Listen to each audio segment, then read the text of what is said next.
The left-wing gender insanity being pushed on our children is an act of child abuse. Very simple. Here's my plan to stop the chemical, physical, and emotional mutilation of our youth. On day one, I will revoke Joe Biden's cruel policies on so-called gender-affirming care. Ridiculous. A process that includes giving kids puberty blockers, mutating their physical appearance, and ultimately performing surgery on minor children. Can you believe this? I will sign a new executive order instructing every federal agency to cease all programs that promote the concept of sex and gender transition at any age. I will then ask Congress to permanently stop federal taxpayer dollars from being used to promote or pay for these procedures and pass a law prohibiting child sexual mutilation in all 50 states. It will go very quickly.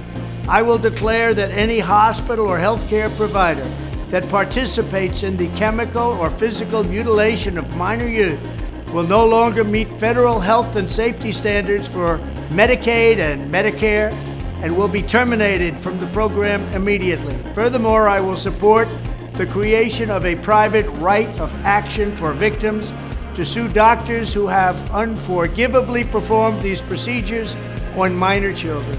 The Department of Justice will investigate Big Pharma and the big hospital networks to determine whether they have deliberately covered up horrific long-term side effects of sex transitions in order to get rich at the expense of vulnerable patients, in this case, very vulnerable.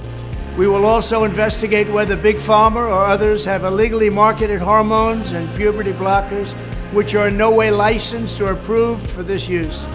My Department of Education will inform states and school districts that if any teacher or school official suggests to a child that they could be trapped in the wrong body, they will be faced with severe consequences, including potential civil rights violations for sex discrimination and the elimination of federal funding.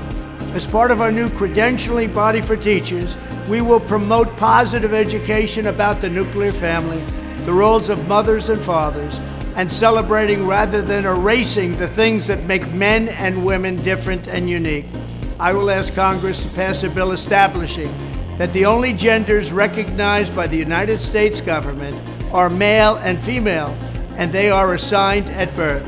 The bill will also make clear that Title IX prohibits men from participating in women's sports, and we will protect the rights of parents from being forced to allow their minor child to assume a gender which is new and an identity without the parents' consent. The identity will not be new, and it will not be without parental consent. No serious country should be telling its children that they were born with the wrong gender, a concept that was never heard of in all of human history. Nobody's ever heard of this, what's happening today. It was all when the radical left invented it just a few years ago. Under my leadership, this madness will end. Thank you very much.